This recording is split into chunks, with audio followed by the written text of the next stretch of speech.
Siga todos los datos de las elecciones regionales a través del canal CNC, los candidatos, sus propuestas y debates.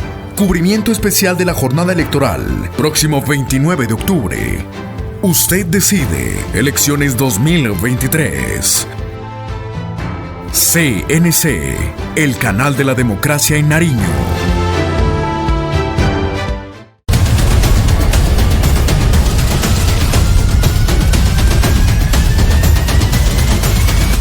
Hablemos de política. Siga todos los datos de las elecciones regionales a través del canal CNC, los candidatos, sus propuestas y debates. Cubrimiento especial de la jornada electoral, próximo 29 de octubre. Usted decide, elecciones 2023. CNC, el canal de la democracia en Nariño.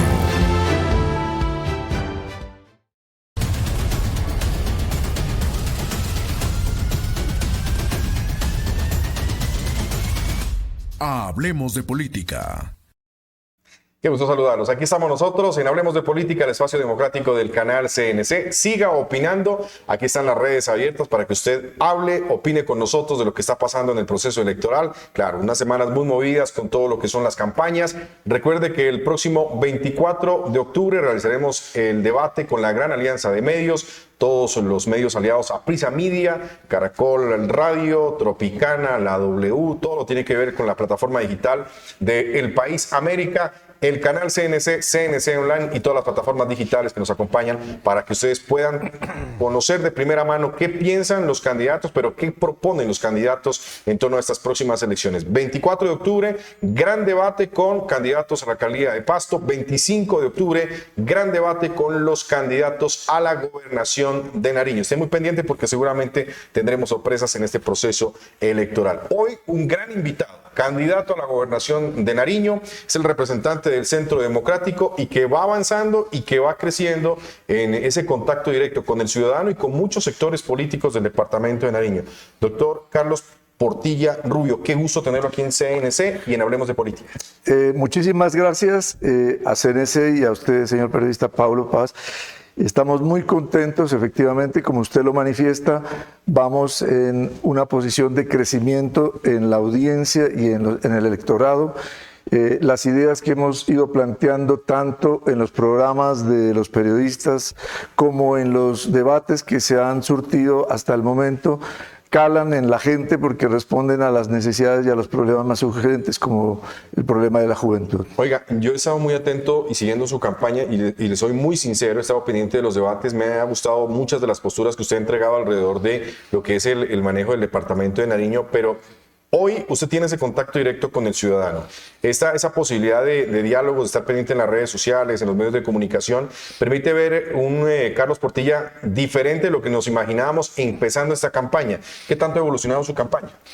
Ha evolucionado porque, en primer lugar, tenemos un equipo de trabajo muy profesional, muy organizado, un equipo de trabajo que nos ha orientado bien en cuanto a responder a las verdaderas necesidades del departamento. Y otro punto clave es que hemos identificado correctamente los problemas. En primer lugar, hemos identificado el problema de la juventud. Sí. O sea, más que la conectividad, más que la infraestructura. El gran problema de Nariño es que tenemos una juventud sin esperanza, sin futuro, y es urgente responderle a la juventud. Yo lo vi precisamente en ese debate, yo acompañé ese debate de PNUD, y usted hablaba de unas cifras y hablaba de un panorama, un diagnóstico alrededor de lo que está pasando, por ejemplo, en el tema de suicidio en el departamento de Nariño. ¿Le preocupa mucho eso?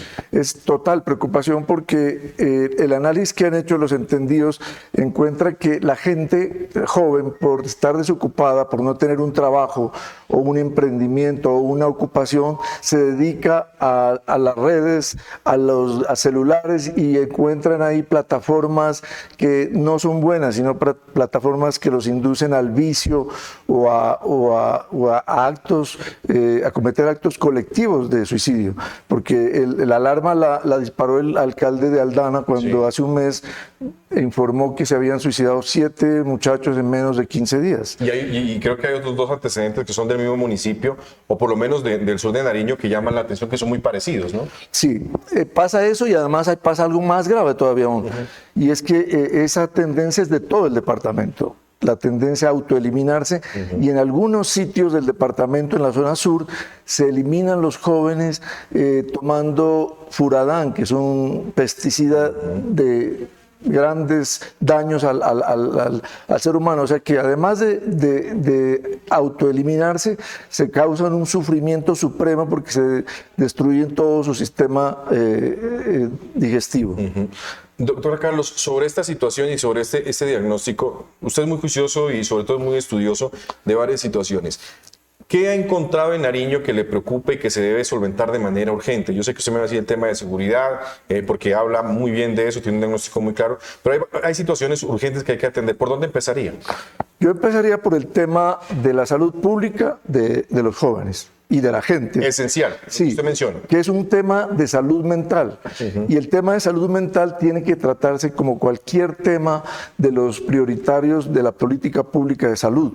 O sea, la red hospitalaria y la red de salud debe responder al tema de la salud mental de los nariñenses. Y en ese sentido quiere decir esto que desde los centros de salud que hay en los municipios y en los corregimientos, tiene que haber por lo menos una trabajadora social que sepa orientar a un ser humano que está desesperado, a un ser humano que está enfermo. Porque no olvidemos que el suicidio no es un tema de valentía o cobardía. El suicidio es un tema de enfermedad mental.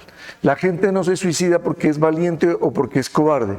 La gente se suicida es porque efectivamente está con una enfermedad, un problema mental. Esa situación de atención urgente, ¿cómo fortalecerla, por ejemplo, desde el Instituto Departamental de Salud? Que es, digamos, se ha dedicado, sí, a atender los municipios, pero no en la dimensión como reclaman algunos sectores. Sí, en la red del servicio de salud no hay un sistema integrado de atención a enfermedades mentales. No hace falta. Hace falta. Y hace falta porque el problema está en todos los sitios y en todos los niveles sociales. Entonces, esa red debe responder, como le digo, desde el nivel 1, 2, 3 y 4, debe responder con unidades de tratamiento de enfermedades mentales y adicionándole a el tema de la gente que se jubila. Ajá. Porque ahí también hay un alto índice de suicidio. En el adulto mayor, sí, que se preocupa porque ya no tiene que hacer. Sí, o sea, el adulto mayor sale sin haber hecho un trabajo de salud ocupacional previo, que le diga que va a haber un tránsito de su vida, y ese tránsito tiene que ser buscar otras actividades, no encerrarse, no enclaustrarse, sino buscar otras actividades que reemplacen el trabajo. Y eso sería un tema de un programa de salud preventiva, más que otra cosa, que oriente a tener una buena calidad de vida, que oriente a tener una situación tranquila para poder llevar, digamos, solventar, digamos, los últimos años de la vida. Así es. Y es que eso también incide, señor periodista, en el tema laboral, porque resulta que aquí en Nariño y en el resto de Colombia, mucha gente que ya tiene todos sus requisitos para pensionarse, opta por hacer negociaciones con los empleadores, y eso ocurre en lo público y en lo privado, de que se quieren quedar trabajando otro tiempo más, quitándoles oportunidades laborales a los jóvenes, y eso es grave.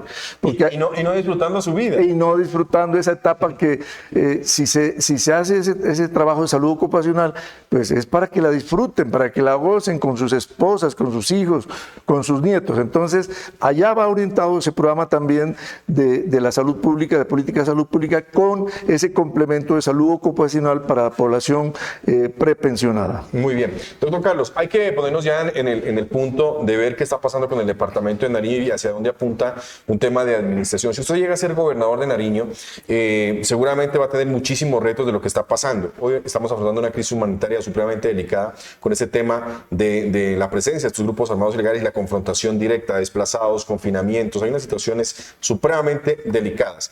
Usted es del Centro Democrático, el gobierno de Petro es del otro lado. ¿Podría trabajar usted con ese gobierno Petro? Sí, claro. O sea, esa pregunta ya me la hicieron. Y yo les decía que hay modelos de administración entre la oposición y el gobierno. Hay un ejemplo francés de la cohabitación, Sí, se llama. sí, señor. Y ese modelo francés, que fue en tiempos del presidente François Mitterrand, que era del Partido Socialista, permitió que la oposición y el gobierno trabajaran conjuntamente y armónicamente, sin que ninguno se debilitara en sus posiciones ideológicas. O sea que sí es posible cohabitar respetándose, como lo estamos haciendo nosotros, denunciando las malas acciones del gobierno, tanto nacional como regional, pero de una manera respetuosa. ¿Usted piensa que las elecciones se acaban el 29 y hay que dedicarse a gobernar? Sí, claro. Ahí y a hablar con el presidente. O sea, hay que tener esa relación directa. Por O supuesto. sea, las diferencias políticas y ideológicas se mantienen, pero hay que dedicarse a trabajar. Por supuesto, y ahí tiene que haber una colaboración armónica porque todos los programas del departamento tienen que ser acordes con el Plan Nacional de Desarrollo. Sí, claro. Y el Plan Nacional de Desarrollo, no olvidemos que también se hace con consultas regionales y de ahí se elabora. Entonces, eso es una interdependencia necesaria y que hay que manejarla muy bien. Bueno, muy bien. Doctor Carlos, usted habla ya del Plan Nacional de Desarrollo, ya hay, digamos, una hoja de ruta desde el gobierno nacional, desde el gobierno del presidente Gustavo Petro, de lo que se va a hacer acá.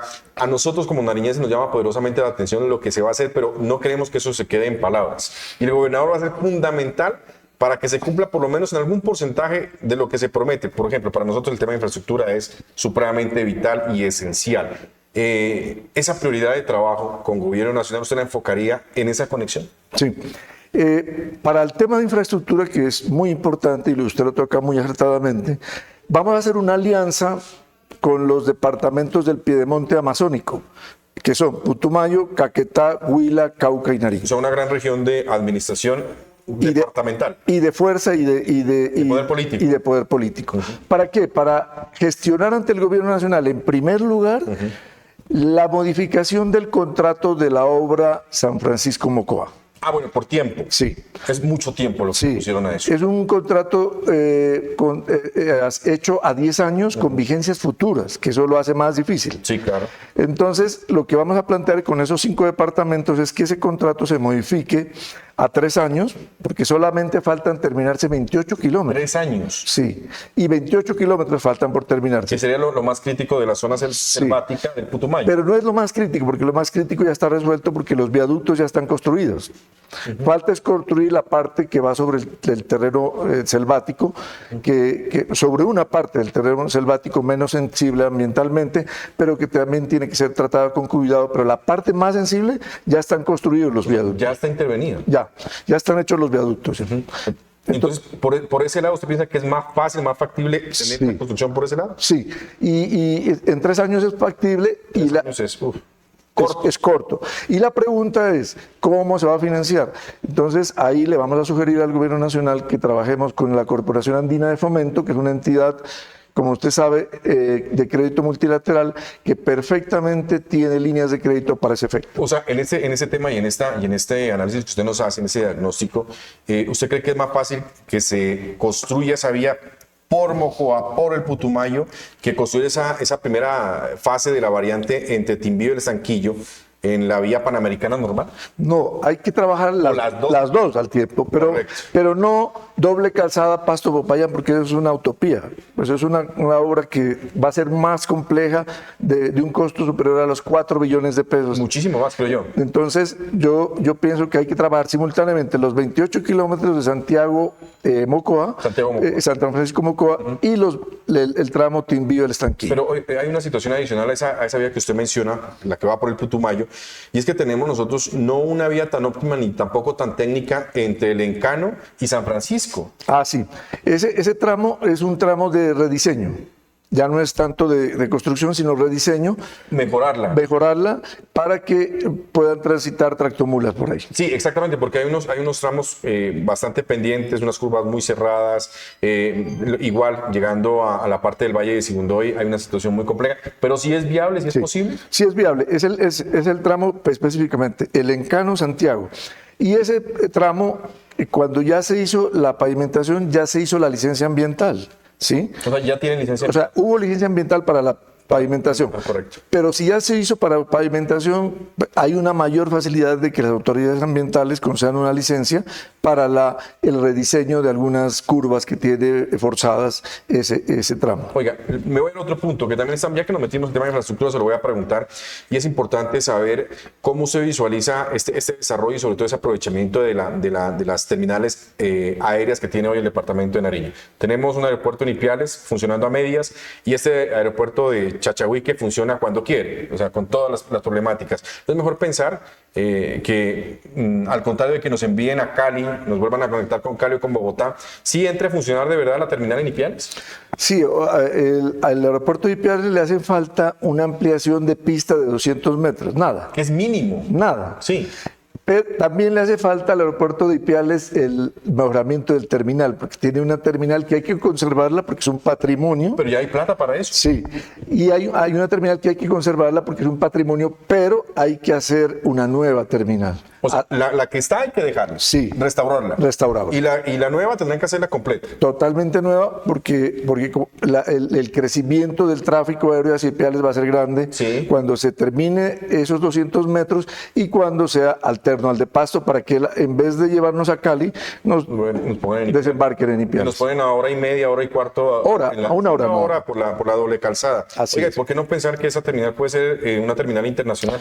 Es que va a ser dentro de poco porque, o sea, si la situación del Ecuador mejora en su evolución política y económica, muy seguramente va a haber vuelos desde Ipiales a Medellín y hacia Cali. ¿Por qué?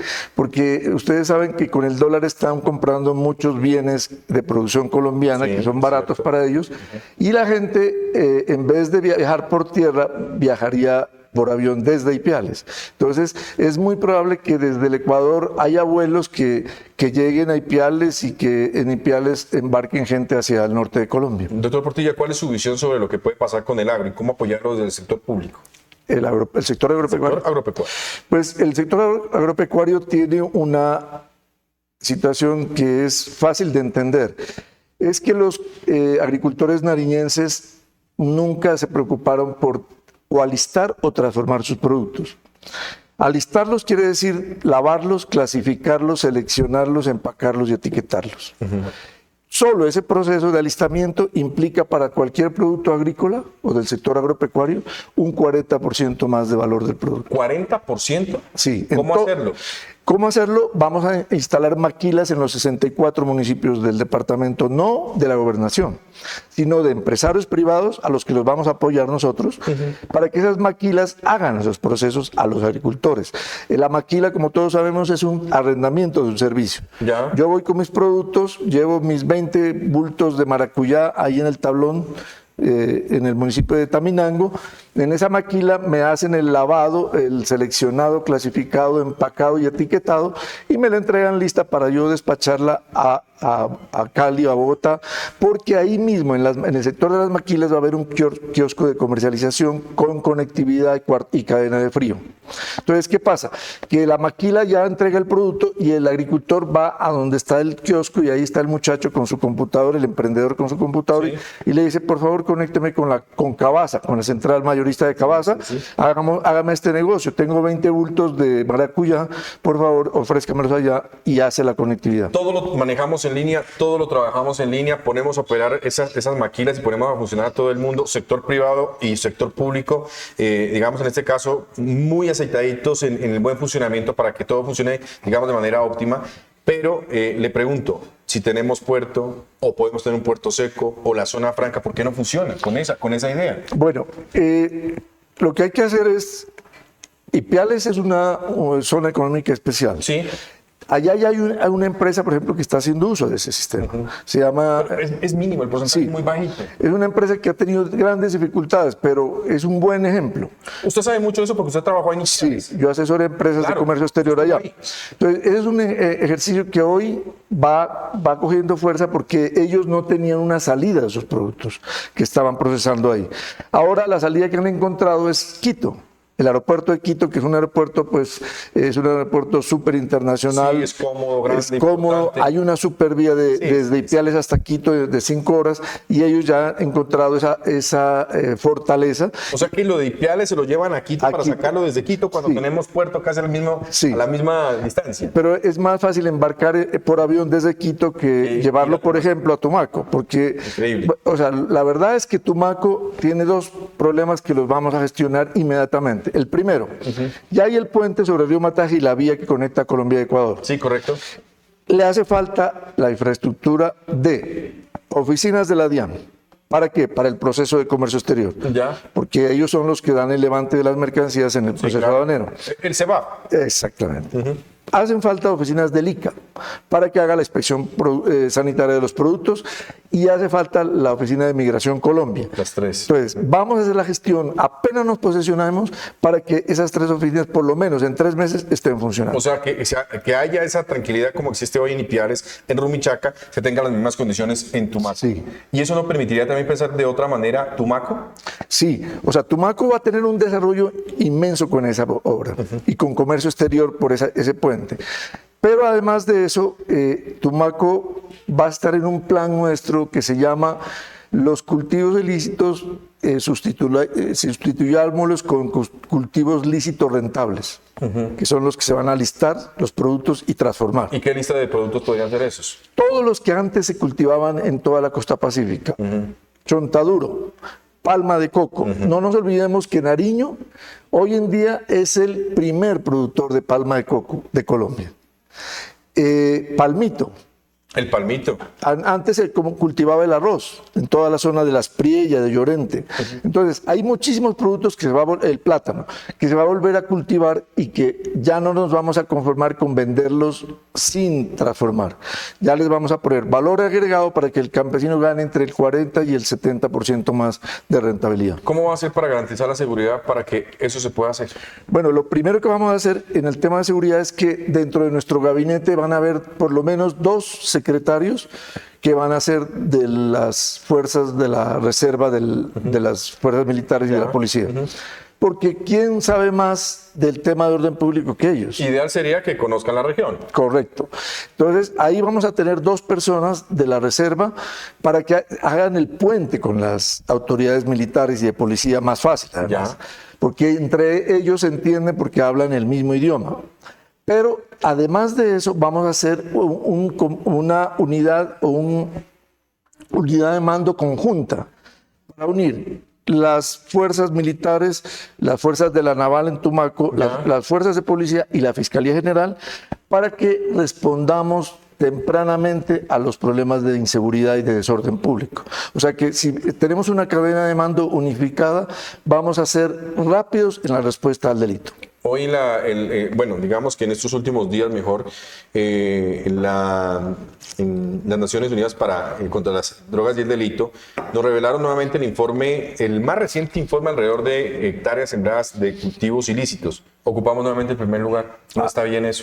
¿Cómo mejorar eso? Porque usted está hablando de seguridad, reactivar el Pacífico, poner a la línea de frontera tanto en Ipiales como en Tumaco a funcionar con Ecuador y que esto nos genere otras situaciones. Pero estamos complicados con ese tema.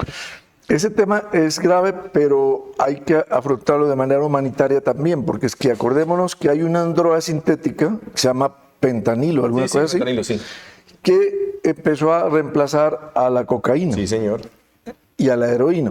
Entonces, ¿qué quiere decir? Que antes a un campesino le pagaban por un bulto de hoja de coca 70,000 pesos. Ahí en el norte, Policarpa, Leiva, Rosario, toda esa zona, o en la costa pacífica. Y hacia abajo. Sí, 70,000 pesos valía un bulto de hoja de coca, hoy vale 20,000. Entonces, ya no es rentable ese ya no es negocio. Pero eso no es una simple pérdida de competitividad del negocio de la coca, sino que es un problema social de dimensiones inimaginables. Porque de ese negocio viven más de 20,000 familias en toda esa zona cocalera. No, increíble. Entonces, el primer esfuerzo que tenemos que hacer es de tipo humanitario, o sea, que tenemos que asistir. Tiene que haber asistencia a todas esas familias. Pero ¿sabe qué preocupa? Los recursos que se tenga para poder asistir. Eso lo vamos a trabajar con el gobierno nacional, porque eso sí es muy acorde con parte de las políticas de del gobierno en el sentido de que hay que tratar el problema de manera integral. Entonces, ese punto tenemos que trabajarlo en coordinación porque es de dimensiones económicas grandes. También. Asistir a estas personas, ¿hasta qué? ¿Hasta qué momento? Hasta que logremos que vuelvan a cultivar cultivos lícitos y hasta que hagamos el montaje de los sistemas de maquila para poder transformar esos productos. Oiga, le hago esta última consulta, doctor Carlos, y tiene que ver precisamente con ese contacto con ciudadanía. ¿Cómo va entregando usted su programa de gobierno? Pues el programa de gobierno lo hemos ido construyendo con la ciudadanía. Realmente nosotros hicimos un borrador de programa de gobierno y a medida que íbamos avanzando en las charlas y en las visitas que hemos estado haciendo, lo hemos ido enriqueciendo. O sea, hoy en día el programa es el 50% hecho por la comunidad. O sea, cercano a la gente. Muy cercano. El otro 50% es el que estaba originalmente, pero ya está modificado con ideas buenísimas, fantásticas. Por ejemplo, en educación hemos recibido unos aportes, pero maravillosos, le cuento. Por ejemplo, el tema del comercio electrónico. Tiene que haber capacitación en el tema de comercio electrónico. Mire, hay gente que ni siquiera va a necesitar estudiar demasiado, ni carreras técnicas, sino hacer su bachillerato y desarrollar unos módulos o unos diplomados de comercio electrónico, o incluso pueden ser cátedras dentro de la misma educación del colegio. Porque un ser humano, un joven con comercio electrónico puede hacer sus artesanías, puede construir sus proyectos digamos, de ebanistería o sus emprendimientos. Y puede, usted sabe, mercadearlos en el mundo entero con esa sabiduría. Exacto. Entonces nos han dicho, en la reforma de la educación, hagan por favor la gestión para que haya cátedra de comercio electrónico. Tiene que conversarnos un poquito más sobre eso porque seguramente esto le va a dar luces a mucha gente de lo que puede hacer a futuro. Doctor Carlos Portilla Rubio, qué gusto tenerlo aquí en el canal CNC y sobre todo en Hablemos de Política. Lo vamos a seguir invitando y de hecho vamos a tener que conversar mucho, sentarnos a hablar de lo que es su programa de gobierno y cómo va esta campaña. Muy amable por estar acá. Muchísimas gracias por su invitación. Siempre invitado y por supuesto esta es su casa. Aquí estamos nosotros en Hablemos de Política, el espacio democrático del canal CNC, hoy con grandes invitados. Usted decide. Elecciones 2023. CNC, el canal de la democracia en Nariño. Siga todos los datos de las elecciones regionales a través del canal CNC, los candidatos, sus propuestas y debates. Cubrimiento especial de la jornada electoral, próximo 29 de octubre. Usted decide. Elecciones 2023.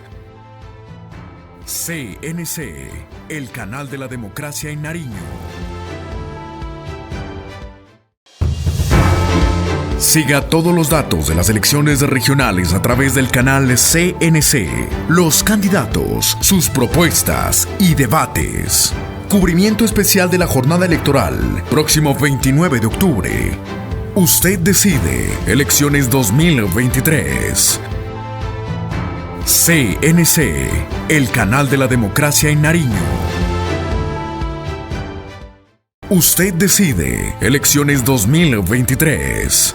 CNC, el canal de la democracia en Nariño.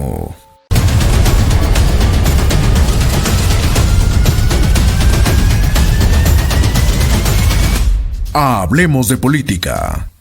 Televidentes del canal CNC, de CNC Noticias, aquí estamos en Hablemos de Política, un gusto saludarlos. Sigan opinando ustedes en nuestras redes sociales sobre lo que sucede en este proceso electoral, que se sigue moviendo un mes para poder definir cómo van las elecciones, cómo van las candidaturas, candidatos, candidatas que buscan medirse el próximo 29 de octubre en nuestro país. Por supuesto, mucha expectativa de lo que pueda pasar. Una invitación muy especial, 24 de octubre, el gran debate a la alcaldía de Pasto en la gran alianza de medios que tendremos nosotros desde el Hotel B1501.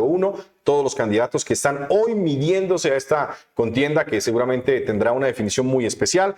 Y el 25 de octubre, el día siguiente, tendremos el debate en la gran alianza de medios con los candidatos a la gobernación de Nariño. Conéctese con nosotros, siga opinando y sobre todo siga muy pendiente de todos los detalles del proceso electoral. Hoy una gran invitada, viene desde el Pacto Histórico, quiere hacer su primer paso por el Consejo Municipal en la capital nariñense y quiere tener una visión diferente de ciudad, poder trabajar por esta capital que necesita tanto trabajo y sobre todo desde el ambiente político y social. Elsa María Portilla Arias, como lo mencionábamos, candidata del Pacto Histórico, hoy invitada. Qué gusto, Elsa María, tenerla acá.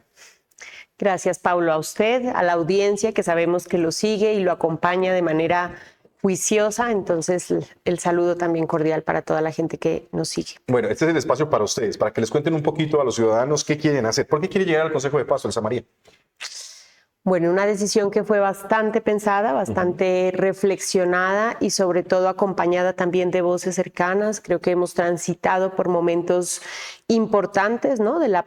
Ya desde hace un tiempo, desde cuando se venían manifestando distintas voces inconformes en las calles, mucha intención de empezar a transformar, o ese cambio también del que hemos hablado o al que le venimos apostando, y confluyen en este momento esos intereses también, o esa intención, y si se quiere un poco la esperanza y ese sueño de hacer parte de ese cambio, de hacer parte de la transformación, de creer que otras voces y otras personas, otros liderazgos debemos estar en los lugares donde se toman las decisiones.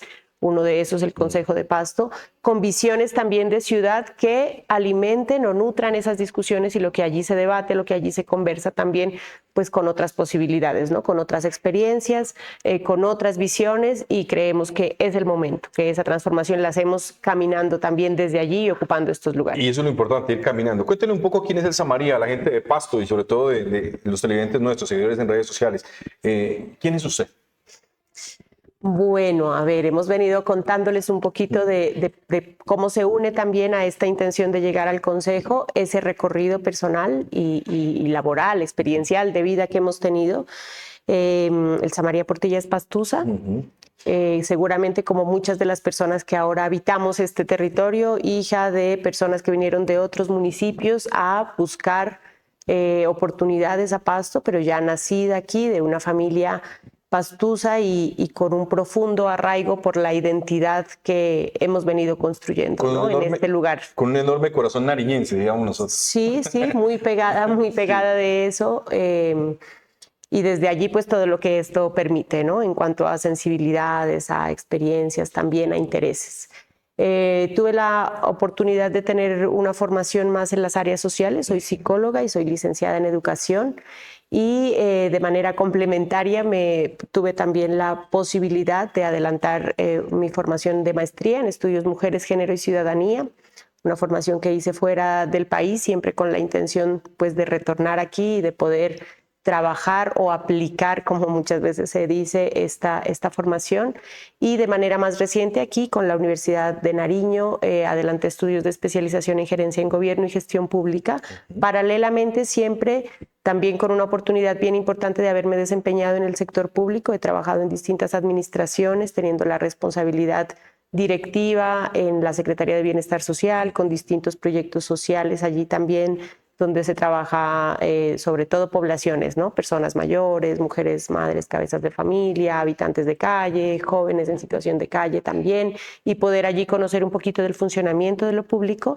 Y más adelante en otra subsecretaría, que es la Subsecretaría de Turismo, donde también pudimos empezar a proponer cosas interesantes para la ciudad desde esta, que es otra alternativa de desarrollo, y siempre en vinculación con el sector cultural, ya en el trabajo un poco más independiente, tratando también de avanzar con la gestión de proyectos que permitan, pues, el trabajo y el desarrollo desde esa visión de las potencialidades que tenemos en áreas como la gastronomía, como la artesanía, como las músicas, como las danzas y como las distintas expresiones artísticas. Es más o menos en ese sector en el que me he estado moviendo últimamente. Oiga, pero usted es una afortunada porque, mire, tiene estudios de sociología, es socióloga. Psicología. Psicología, que nos hace tanta falta. Sabe mucho del tema de administración, que también nos hace tanta falta. Se vincula todo este conocimiento desde lo público, pero también desde lo privado, porque usted tiene una gran sensibilidad, y es lo que le reconoce mucha gente cercana a usted, la sensibilidad que tiene alrededor de esta parte social. Usted hablaba algo ya de lo que ha sucedido con relación a los últimos años, no solamente en Pasto, en el departamento de Nariño y en el país, sino precisamente a este tema de cambio. ¿Usted se cree esa persona que puede generar un cambio dentro del Consejo en una institución que necesita tanta renovación, tanta transformación? Sí, yo creo que es donde confluyen estos elementos y conocer, haber tenido la posibilidad de conocer desde dentro cómo funciona la administración es una ventaja con la que podemos llegar al Consejo. ¿Cuántos años es decir, estuvo en trabajé los cargos? casi 8 años, 8 años. como funcionaria pública en estos cargos en las distintas dependencias y bueno, decía esto, conocer cómo se viabilizan los proyectos, cuáles son los pasos que hay que seguir, cuáles son las limitaciones muchas veces que también tenemos, entonces creo que esa es una ventaja con la que llegamos al Consejo y desde la cual podemos ejercer esa labor de control político. ¿Es muy difícil en el sector público? ¿Complicado? ¿O hay que saberlo manejar? Yo creo que es importante un juicio para, o sea, ser juiciosa y tener la disciplina exactamente para conocer cómo funciona y para hacer que las personas que estamos allí vinculadas o relacionadas hagamos el trabajo de una manera responsable y con la conciencia de lo que implica ser un funcionario o una servidora pública, ¿no? Creo que ahí está la base de todo y bueno, todo lo que eso involucra.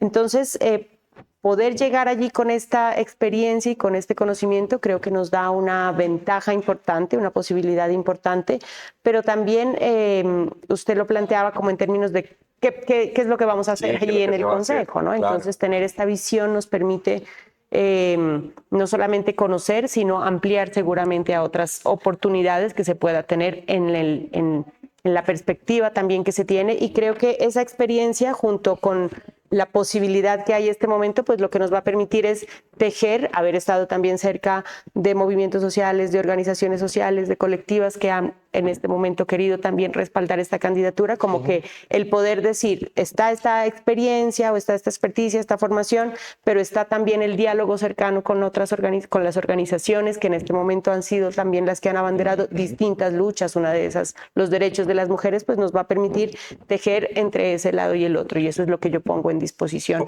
para hacerlo desde el Consejo. Este círculo cercano político que están creando ustedes ahora a partir de este trabajo del pacto histórico, ¿tiene mucha relación con la mujer pastusa? A ver, en la lista... O está muy abierto, no solamente en la lista, sino, digamos, en general. ¿Hay mucha empatía con la mujer pastusa? Digamos, la mujer pastusa se ve reconocida en la propuesta del pacto histórico y del Samaría. Nosotros hemos propuesto, sabemos que no tenemos desde el Consejo, desde las competencias que tiene el Consejo, no planteamos un programa de gobierno, pero sí planteamos, si bien tendremos que allí discutir todos los temas y estar enterados de todos los temas, sí planteamos unos pactos que son los cuales estamos queriendo trabajar desde el Consejo. Uno de esos tiene que ver con ciudadanías, derechos y género. Porque sí creemos que allí debe haber un trabajo diferenciado e importante, es decir, trabajar y luchar también y levantar allí desde el Consejo la voz porque todas las acciones que se encaminen tengan un enfoque de género, ¿no? Entonces sabemos que estamos en una situación desigual y de desventaja y que esto es lo que debemos equilibrar en muchos sentidos, hasta en la presencia y en la participación política, que ya sabemos y hemos insistido en esa idea, no la tenemos dentro del Consejo, pero no solamente como unas presencias de mujeres, sino también como una presencia que permita darle discusión a las distintas acciones que allí se proponen con un enfoque de género. A eso me refería yo, que haya esa participación, que haya por lo menos la posibilidad de ir y que equiparando durante el tiempo, que vaya ocurriendo esa presencia de hombres y mujeres alrededor de eso, porque ese consejo es un consejo lleno de hombres y muchas veces no se tiene la sensibilidad, hay temas supremamente complicados, neurálgicos, que no los estudian a fondo y tampoco tienen la sensibilidad necesaria para poderlos abordar. Eso lo hemos visto en el Consejo de Paz y es una de las grandes preocupaciones que tenemos nosotros desde los medios de comunicación y de varios sectores de la sociedad. ¿Cree que por ahí se debe empezar el trabajo en el Consejo? Sí, creemos que esta también puede ser la oportunidad de elegir a distintas representaciones femeninas, ¿no? De mujeres, y ojalá podamos ir construyendo unas posibilidades distintas también para otras voces, pero en esta ocasión hay un número importante de candidaturas. Esa es la invitación también que estamos haciendo, ¿no? Que las candidaturas de mujeres pues representen también distintas voces y distintos intereses, distintas luchas, y no como sabemos que ha sucedido habitualmente, que es tomar ciertos liderazgos para que empujen a los cabeza de lista y no tengamos ahí esa representación. Oiga, Elsa María, a propósito de esto, yo le quiero pasar al otro tema, que es un tema muy importante. Sobre esos temas macro, ¿qué le preocupa a usted de la capital? Bueno, hay muchas preocupaciones, ¿no? Ahora que estamos acercándonos a distintos sectores, como que siempre hay unos comunes que tienen que ver con seguridad, con movilidad, ¿no? Esos están allí presentes y es una percepción que hay que recoger y que hay que escuchar porque pues es lo que está viviendo cada comunidad en su cotidianidad.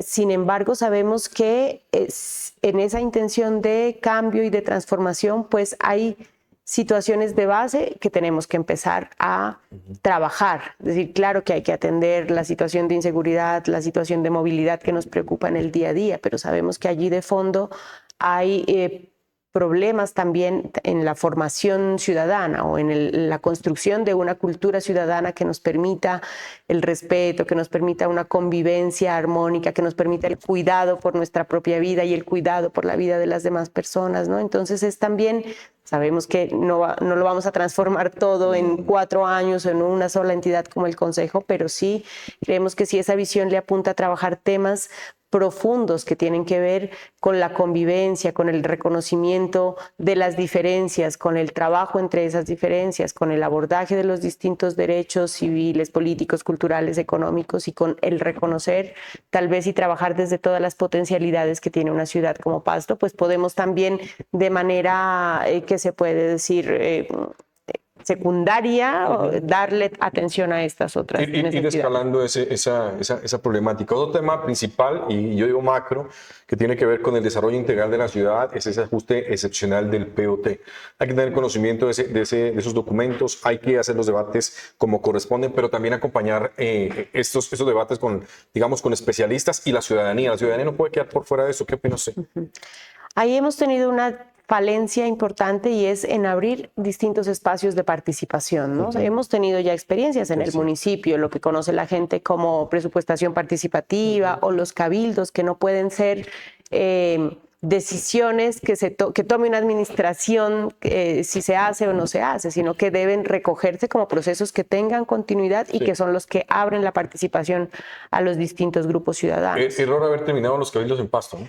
Desde mi opinión, sí. Claro. Yo creo que era la posibilidad de abrir, es justamente eso, la participación a la ciudadanía, el escuchar las necesidades reales que no vienen desde la administración o desde el Consejo, sino que vienen de cada uno de los territorios, las distintas preocupaciones, ¿no? Estamos rodeados por cada uno de los 17 corregimientos donde sabemos hay unas visiones también bien interesantes y unas posturas frente al cuidado, el sostenimiento del ambiente, la biodiversidad, el cuidado y preservación del agua. Entonces, todas estas que no las podemos determinar como creencias, sino más bien visiones del territorio, pues creemos que deben tener espacios de participación y una herramienta para eso pueden ser los cabildos de la prestación participativa, pero queremos velar también porque esas voces vuelvan al recinto del Consejo y se escuchen y tengan pues respuesta también desde las acciones de la administración. No, y hay que pedirle también a la nueva ciudadanía que haga parte también de esos ejercicios, ¿no? Sí se ve un grupo importante de esa nueva ciudadanía que hace parte del ejercicio, pero creo que se merece un poquito más de espacio para ellos, ¿no?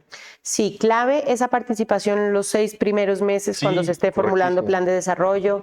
Ahorita en temporada electoral vemos que se hacen debates que son bien importantes también, ¿no? Como que en días pasados nos invitaba el sector cultural a poder compartir nuestras ideas, nuestras apuestas, nuestras visiones y fue un espacio bastante interesante, incluso entre candidaturas, que no nos hemos escuchado, que no sabemos que los debates muchas veces más grandes, como usted invitaba ahora, se centran en gobernación y en alcaldía, pero súper importantes estos espacios, pero ¿por qué no se dan después, ¿no? Claro. No lo digamos en términos de debates, pero sí diálogos que nos permitan saber cuál es la visión con la cual se está trabajando ese plan de desarrollo. Hay, digamos, en este caso, seguramente algunos puntos de cercanía con esas otras candidaturas, pero ¿cree usted que esa línea de trabajo alrededor del municipio de Pasto va por el mismo camino o hay visiones muy diferentes? Yo he visto que hay visiones muy, muy distintas, ¿no? Sobre todo desde los intereses tal vez y desde el mismo conocimiento. Sabemos que pues, un alcalde se va a rodear de un equipo amplio para poder tener las experticias que necesita en las diferentes áreas, pero sí creo que es clave tener una orientación sobre hacia dónde queremos que vaya la ciudad, ¿no? Decimos que es una ciudad creativa, pues entonces, ¿qué tanto se corresponden las acciones de una administración con la inversión en el sector cultural, que era una de las demandas, por ejemplo? Si decimos que es una ciudad segura para las mujeres, entonces, ¿qué tanto desde la dependencia encargada de eso y desde las otras dependencias se generan acciones para que sea una ciudad segura? Y eso cómo se corresponde con lo presupuestal, con los perfiles que están ocupando estos lugares, ¿no? Con la distribución que se hace del presupuesto municipal. Entonces ahí hay muchos temas por revisar y por eso pues quisiéramos apuntarle a esos propuestas o candidaturas que están sobre todo cercanas a los sectores que venimos trabajando. Nosotros sabemos que ustedes están en campaña, que esto es muy complejo, es muy rápido, además fue una campaña supremamente brutal en tiempo y es normal. Pero hay que echarle un ojito a los programas de gobierno que tienen estos candidatos. Hoy, bueno, 9 candidatos a la alcaldía de Pasto, es un número supremamente amplio. Son 9 programas de gobierno que hay que leerse. Nosotros ya estamos en esa tarea y hemos visto puntos importantes. Claro que hay coincidencias entre ellos, pero también hay, digamos que algunas diferencias, sobre todo en el tema de concepto de cómo piensan la ciudad a futuro.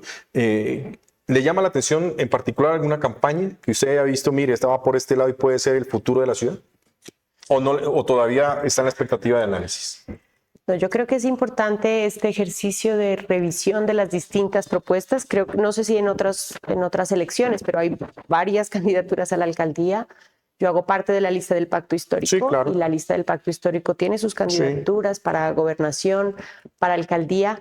Creería que lo más interesante de poder hacer parte de este proceso es la cercanía que existe con los planteamientos que viene haciendo el gobierno nacional. Correcto. Entonces, el poder pegarnos de eso, si se quiere decir de una manera más coloquial, pero el poder estar muy en sintonía con lo que se viene planteando en cuanto a derechos, en cuanto a las economías populares, que es algo con lo que una región como Nariño conecta mucho por las distintas oportunidades que hay aquí. Encadenarlo, dice usted. Exacto, es una oportunidad que a través del apoyo a las listas del Pacto Histórico podemos tener de manera importante. Entonces, pues estamos en ese proceso también. Allí vendrán otros diálogos, ojalá ya en ejercicio de las funciones frente a los temas también que nos interesan. Oiga, a propósito de esta situación está hoy, en que usted bien lo dice, el Pacto Histórico tiene candidato a la gobernación, tiene candidato a la alcaldía de Pasto, tiene un movimiento importante. ¿Cómo avanza, digamos, la campaña en general del Pacto Histórico para Nariño? ¿Avanza bien? ¿Cómo la ven ustedes desde acá, desde esa candidatura al Consejo? Bueno, pues ahí hay distintos esfuerzos que se vienen haciendo, ¿no? Yo creo que el Pacto Histórico movilizó muchísimo en la campaña presidencial en cuanto a lo esperanzador que fue, al vincular de manera tal vez muy desinteresada a distintos sectores, ¿no? A las juventudes, sobre todo a las mujeres, y a captar ese voto que sobre todo estaba intencionado a lograr esa transformación. En este momento creo que estamos, ya usted lo decía, a 30 y tantos días en esta recta final, sí, y hay una intención también allí fuerte para que vayamos poco a poco recuperando todo esto que nos movió el Pacto Histórico en su momento, ¿no? Que fue el hacer parte de una campaña política, más que nada pensando en un cambio y en una transformación, y creo que tenemos este mes para volver a esa visión esperanzadora de lo que podemos tener a través de la política. ¿Elsa María confía en que el presidente Gustavo Petro cumpla con esta región del país y se pueda hacer lo que él quiere en esa proyección de una nueva Colombia? Sí, yo creo que no lo puede hacer solo. Sí, creo que tenemos ahí que acompañarle distintos sectores, al presidente, a la vicepresidenta, a Francia, que es una apuesta también importante que hicimos muchos sectores, y que el ocupar estos lugares, el Consejo, la alcaldía, bueno, la gobernación, nos va a permitir poder acompañar esa gestión pensando ya en lo territorial. Ahora que se habla de gobierno global, presidente, vicepresidenta y todo su equipo de trabajo, ¿cómo lograr ese acercamiento con gobierno nacional? Porque vemos que no hay mucha empatía con los líderes actuales, ¿sí? Pero pensando en lo que viene, hay que buscar esa posibilidad de tener una muy buena comunicación con el gobierno del gobierno nacional como tal. Sí, yo creo que se definirá mucho con estas elecciones territoriales, ¿no? Exacto, es decir, es donde se va a definir también lo que el trabajo ya, nación, territorios en los próximos 3 años, o lo que queda de estos 3 años, y que allí debe ser clave, pues, que Nariño y Pasto que han apoyado tanto estas iniciativas, pues podamos estar allí ya más en acciones, creería que tienen que ver mucho con lo específico y lo técnico de jalonar recursos para esta región y para los sectores pues, que hemos estado allí. ¿Responderá Pasto y Nariño en la misma proporción que le respondió el presidente con el pacto histórico, cree usted? Yo creo que sí. ¿Sí? Sí. ¿Por qué cree que va a tener una misma respuesta? Hay una sensación, ¿no? En los grupos, le decía que hemos venido visitando de ese cambio en el que hemos insistido, de esa transformación y pues creo que es la oportunidad que tenemos para que desde estas listas también avancemos hacia ese propósito. ¿Hay una gran ilusión? Sí, todavía queda un poco de ilusión, ¿no? Sí. Nosotras siempre hablamos de el recuperar la esperanza frente a lo político, ¿no? El dejarlo de asociar con lo excluyente, con lo corrupto, que sabemos que ahí y con esas dinámicas estamos también compitiendo o nos encontramos ese tipo de ofrecimientos, pero vemos que hay ya en la gente, sobre todo, en las familias, en los barrios, en las comunidades, tal vez más que la ilusión, sí una conciencia y una responsabilidad de que ese voto que vamos a depositar el 29 de octubre, pues debe permitirnos más que tal vez un beneficio personal o muy particular, la respuesta a unos intereses colectivos. Entonces, si seguimos avanzando hacia eso y como nosotros les hacemos la invitación, juntando los caminos desde las diferencias y desde las distintas posturas, pero sí con unos intereses comunes, seguramente hacemos más. Elsa María, esta última, ¿por qué votar por usted?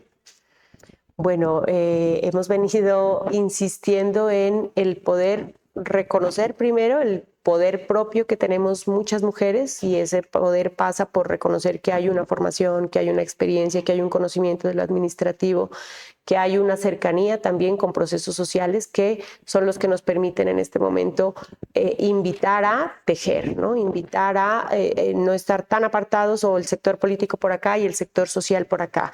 Creemos que es el momento de hacer ese tránsito hacia unos poderes más populares y diversos también y que estamos en ese momento de transición porque dispongo mi trabajo, mi servicio, mi responsabilidad, mi conciencia, mi experiencia para hacer un trabajo desde allí responsable y juicioso y porque es lo que hemos hecho desde distintos escenarios, lo podemos hacer también desde el Consejo de Pasto porque estamos invitando a la gente a votar por el pacto, a votar por candidaturas de mujeres y en este caso pues por la opción de Elsa María Portilla que es el número 3 en la lista y que les dispone de todo esto. Seguir también las redes sociales donde tenemos el espacio un poquito más amplio para compartir cuáles son nuestras apuestas, cuáles son nuestras líneas de trabajo, cuál es también nuestra experiencia y lo que queremos hacer desde el Consejo. Entonces, ubicarnos ahí también en las redes, en Facebook y en Instagram como Elsa María Portilla.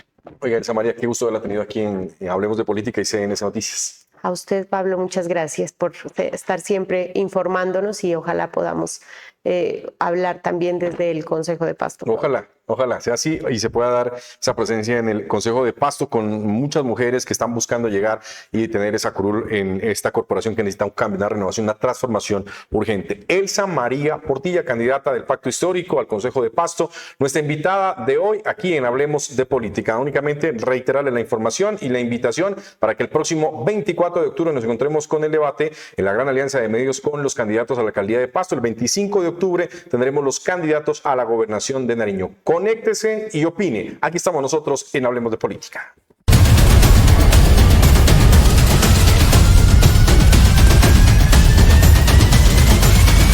Hablemos de Política.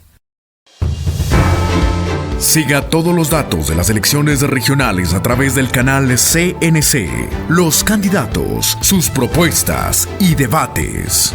Cubrimiento especial de la jornada electoral, próximo 29 de octubre. Usted decide, elecciones 2023. CNC, el canal de la democracia en Nariño.